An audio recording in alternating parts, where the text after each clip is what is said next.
السلام علیکم ناظرین، عموماً پھولوں سے خوشیوں کا اظہار ہوتا ہے، لیکن ہم جس جگہ پر کھڑے ہیں وہاں پر اداسی اور غم کی کیفیت گہرے بادلوں کی طرح چھائی ہوئی ہے۔ یہ وہ جگہ ہے برمنگھم میں ناظرین، جہاں پر پاکستانی کمیونٹی نے اپنے 3 ہونہار سپوت کھو دیے۔ ان ہنگاموں کی نظر ہو گئی یہ سپوت جن ہنگاموں نے یو کے بارے میں دنیا بھر میں بہت بڑی بڑی خبریں بنائیں۔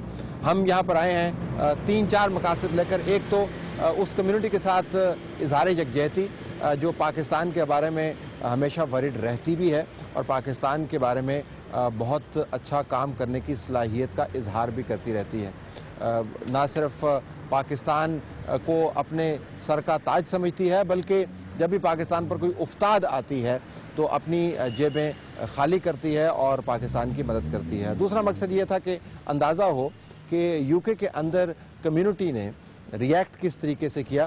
یہ ایک عجیب امر ہے کہ عموماً حادثات کے اندر سے برائی نکلتی ہے، لیکن اس مرتبہ اس حادثے کی وجہ سے پاکستان کی کمیونٹی کا نام بڑا بلند ہوا ہے۔ کس طریقے سے اس کمیونٹی نے اپنے آپ کو کنڈکٹ کیا۔ برمنگھم ایک انتہائی ٹینس شہر ہے، نہ صرف ٹینس ہے بلکہ یہاں پر ایک ہنگاموں کی تاریخ بھی ہے۔ کمیونٹی نے اس ماحول کو کس طریقے سے ٹھنڈا کیا۔ اس خاندان نے جس نے اپنا 1 جوان بچہ یا اس خاندان نے جس نے اپنے 2 جوان بچے کھو دیے، اس ٹینس ماحول کو مزید انفلیمیبل بنا سکتی تھی، آگ مزید لگا سکتی تھی، نہیں لگائی۔